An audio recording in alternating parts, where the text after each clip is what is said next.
Bismillahirrahmanirrahim. Assalamualaikum warahmatullahi wabarakatuh. Jumpa lagi kita dalam channel saya masih hari ini hari Rabu 26 November 2025 masih bersama dengan 5 Jamadil Akhir 1447 Hijriah. Okey, sekarang ni pukul 6.32 petang. Untuk video buat masa ni saya nak review barang yang sampai tadi pada pukul 3.02 petang tadi. Rumah ni lah. Pasal ni saya tak pergi kerja. Hujan lebat pagi tak dia lagi. Jadi tak pergi kerja lah. Lagi pasal hujan lebat lah je. 3 barang. Barang-barang tu ada 3. Yang sampai ni. Tadi tu. Okay, barang pertama. Logistik sorting hook Zhejiang Yiwu Shihai Road China. Barang China. Ya. Okey, barang pertama ni Dragon Ball baju t-shirt Dragon Ball saiz budak 130.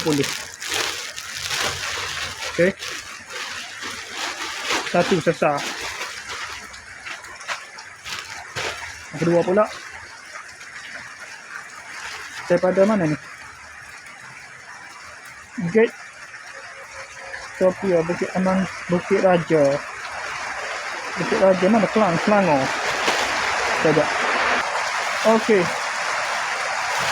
Federiki Indonesia ni. Tapi macam mana besar pasal ni? Boleh je buat Selangor ni. Bukit Raja Selangor. Macam mana ni? Stok sini kali, stok Malaysia kali.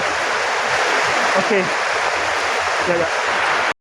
Okey, yang ni pula barang ketiga. Daripada mana ni? Jakarta.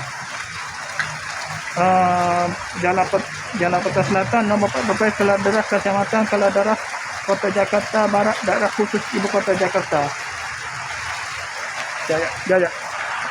Okey, ini barang ketiga. Barang ketiga pula ni Kaladeras. Jalan Kota Selatan Kaladeras Selatan nombor 14 Kaladeras Kecamatan Kaladeras Kota Jakarta Barat daerah khusus ibu kota Jakarta. Pasti bagi Cina. Tapi macam mana dia ada cawangnya pula ni. Okey, ni isi dalam dia. Ada order itu. Okey, ni size. Ini size L. Itu size F. Okey, sekali saja. Assalamualaikum. Jumpa lagi. Bye.